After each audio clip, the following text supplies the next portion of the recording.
মঙ্গলবার থেকে দেশের সুপার শপগুলোতে সব ধরনের পলিথিন ব্যাগের ব্যবহার নিষিদ্ধ করা হয়েছে।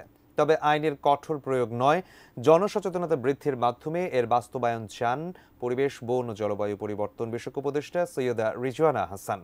মঙ্গলবার রাজধানীর ধানমন্ডিতে এগোড়া ও মিনা বাজার সুপার শপ পরিদর্শন শেষে এই আশাবাদ জানান তিনি।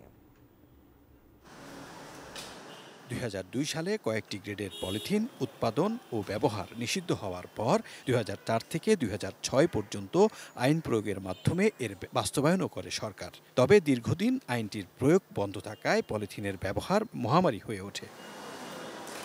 পুরনো সেই আইনের নতুন প্রয়োগে 1 অক্টোবর থেকে আবার পলিথিনের ব্যবহার নিষিদ্ধ করা হয়েছে। পরিবেশের জন্য ক্ষতিকর এসব শপিং ব্যাগের বিরুদ্ধে ক্রেতারাও ইতিবাচক।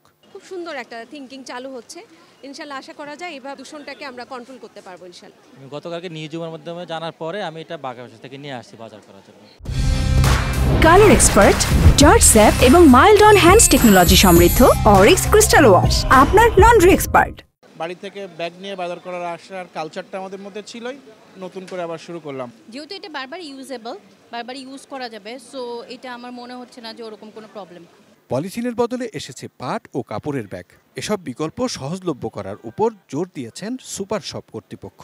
যত সোর্সের থেকে দাম কমাতে পারবো, এক্ষেত্রে যদি সরকারি কোনো উদ্যোগ থাকে, সরকার যদি আমাদেরকে সেভাবে সহযোগিতা করে, তাহলে আমরা আশা করছি আমরাও হয়তো একটা সময় গিয়ে বাণিজ্যিকভাবে কস্ট কমলে তখন আমরা কাস্টমারদেরকে আবার আগের অবস্থায় ফিরে যেতে পারবো।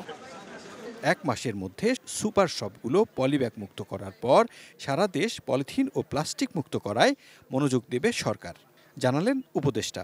পৃথিবীতে সবচেয়ে আগে নিষেধাজ্ঞা এনেছিলাম কিন্তু বাস্তবায়ন করতে পারিনি, তো এখানে আমরা সুপার শপ দিয়ে বাস্তবায়নটা শুরু করলাম। কাজে আমি খুবই আশাবাদী যে এই নিষেধাজ্ঞা আমরা বাস্তবায়ন করতে পারবো। আমাদেরকে হয়তো ধাপে ধাপে যেতে হবে। আমার আইনটা বাস্তবায়ন করার পর্যায়েই পাটজাত শিল্পের একটা বাজার তৈরি হয়ে যাবে। রবিউল ইসলাম রবি, এটিএন নিউজ, ঢাকা।